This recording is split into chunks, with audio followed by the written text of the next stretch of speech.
जय जिनेंद्र मित्रों, मैं हूं पूर्वी शाह और आप सब देख रहे हो जैन पाठशाला बाई पूर्वी। मित्रों, हम नित्य प्रतिदिन देखते हैं कि आजकल लोगों में आलस्य बहुत बढ़ गई है। लोग ऐसा सोचने लगते हैं, अरे हमें इतनी इनकम मिल गई, बस हो गया। ऐसा सोचने लगते हैं, मैंने इतना काम कर लिया, अब बस अब नहीं करना है। देखो क्या परिणाम आता है इसका, जब हम ऐसा सोचने लगते हैं कि बस जीवन में अब सब कुछ हमें मिल गया, अभी कुछ भी करने की ज़रूरत नहीं है। संतोष अलग बात है, आलस अलग बात है। चलिए एक प्यारी सी कहानी सुनते हैं। बहुत बहुत दूर एक जंगल था। उस जंगल में एक गिद्ध अपने परिवार के साथ रहता था। बहुत सारे गिद्ध थे उसमें। एक बार वो लोग भोजन ढूंढते ढूंढते कहीं और दूर चले गए। वहाँ उन्होंने क्या देखा कि वहाँ पे बहुत भोजन की अवेलेबिलिटी, बहुत आसानी से भोजन मिल जा रहा था उनको वहाँ पे।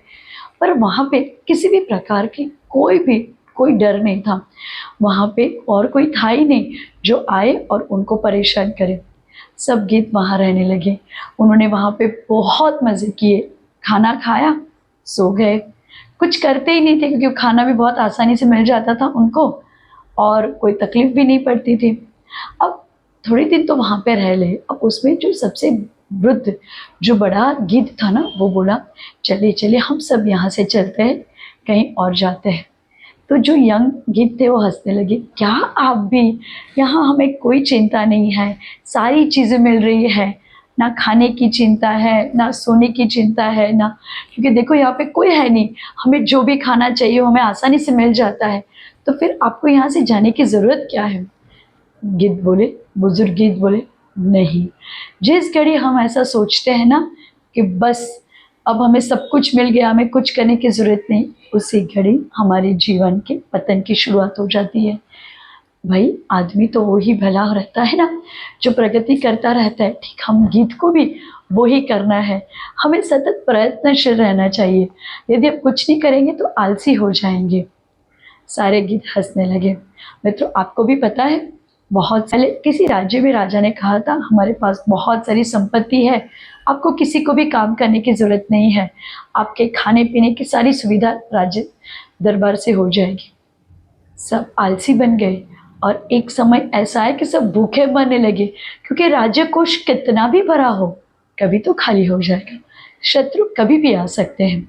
ये सब गिद्ध को भी वही हुआ कि नहीं, हमें सब आसानी से मिल रहा है, हमें कहीं नहीं जाना है। वृद्ध गिद्ध वहाँ से चला गया। सब उस पर हंसने लगे। थोड़े दिन के बाद वृद्ध गिद्ध ने सोचा, अब बहुत समय हो गया, मैं अपने परिवार से जाके मिल लेता हूँ, पता नहीं मेरी ज़िंदगी कितनी है। वहाँ के वो क्या देखता है, इधर उधर बहुत सारे गिद्ध पड़े हुए हैं। कोई कहाँ रहे थे, कोई किसी को कहीं चोट लगी थी, किसी को कहीं चोट लगी थी। क्या हुआ, वो गिद्ध बोला। सारे गिद्ध हाथ जोड़ के बोलने लगे, हमारी गलती हो गई। पर क्या हुआ, बोले आप चले गए, थोड़े दिन तो बड़े खुश रहे, पर एक दिन ऐसा हुआ कि यहाँ पे बहुत सारे लेपर्ड कोई छोड़ के गया। हम सब तो आलसी हो चुके थे, हमें बिल्कुल भी ताकत नहीं थी कि हम जोर से दौड़ सके, भाग सके। वो लेपर्ड पहले तो हमसे डरने लगे, पर जब उन्होंने देखा ना कि हम कुछ नहीं कर रहे, बस लेटे रहते हैं, हमें कोई क्षमता भी नहीं है, क्योंकि बहुत समय से हमने ना दौड़ के किसी शिकारी को पकड़ा था, ना और कुछ किया था, इस वजह से हमारे पूरे शरीर में बिल्कुल ताकत नहीं थी।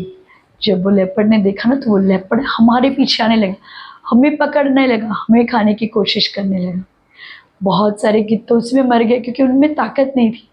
हम में से कोई कोई बच भी गए तो देखो कितने ज़्यादा घायल हो गए हैं।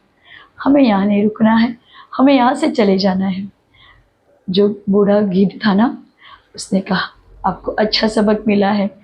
मैं बहुत अफसोस के साथ कह रहा हूँ कि बहुत सारे गिद्ध तो मर चुके हैं, पर फिर भी आप में से जो बचे हैं ना, उनको मैं बचाऊंगा।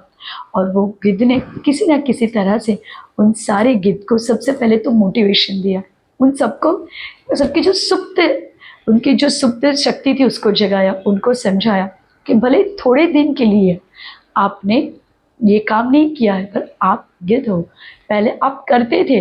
आप ये मत सोचो कि हम नहीं कर सकते, आप ये सोचो कि हम कर पाएंगे। पॉजिटिव थिंकिंग, मोटिवेशनल स्पीच, और उस दौरान उन्होंने बहुत सारा, बहुत बहुत बहुत सारा उनको क्या किया, जो सारवार थी वो भी दी को। धीरे धीरे वो गिद्ध ठीक होने लगे और उनमें भी आत्मविश्वास आ गया। और मित्रों, वो सारे गिद्ध बड़े गिद्ध के साथ वहाँ से चले गए। हम भी जीवन में वही करते हैं मित्रों। जब हम सोचते हैं हमें पर्याप्त पैसे मिल गए हैं, हमारी जो बड़ा घर हो गया है, हमारी जो इच्छा थी पूरी हो गई है, तो हम क्या करते हैं, भगवान को भूल जाते हैं। भगवान की प्रार्थना नहीं करते हैं, मंदिर नहीं जाते, अभिषेक नहीं करते, पूजन नहीं करते, बस घर पे बैठ के टीवी, मोबाइल और ऐसे ही अलग अलग कार्यों में अपना दिन व्यतीत कर देते। पर जब पूरा समय आता है ना, तो भगवान याद आ जाते। तो उस वक्त आप ऐसा सोचते हो कि अब कैसे मैं भगवान की पूजा करूं। मित्रों, जीवन का सत्य तो यह है कि एक्चुअल में तो आपको भगवान को भूलना ही नहीं है। पर यदि कभी आपसे कोई गलती हो जाए ना, तो ऐसा सोचो कि मेरे साथ मेरे भगवान है, जो हरदम मेरे साथ है, जो मुझे गलत काम करने से रोकेंगे और जिनकी सहायता से मैं अपनी जीवन नैया पार कर पाऊंगा। मित्रों, आपको भी उस गिद्ध की तरह नहीं बनना है जिन्हें सारी बात छोड़ के, सब छोड़ के भगवान को भूल जाना है। अरे, आपको तो मानतुंगाचार्य के जैसे बनना है, जिन्होंने विकट परिस्थिति में तो भगवान को याद किया ही किया, पर इतनी भक्ति की स्तोत्र बनाया जो आप और हमारा, हम सबके जीवन का कल्याण कर रहे हैं। तो बस जीवन में आगे बढ़ने के लिए यही सोचने, नेवर स्टॉप, अटको मत, लोभ मत करो, प्रगति की ओर तो जरूर बढ़ो। या चाहे वो धर्म हो, चाहे वो पढ़ाई का क्षेत्र हो, या और कोई भी काम हो, हर वक्त प्रयत्नशील रहिए, आगे बढ़ते रहिए और जीवन में चमत्कार लाते रहिए।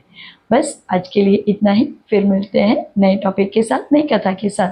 तब तक के लिए सबको जय जिनेंद्र।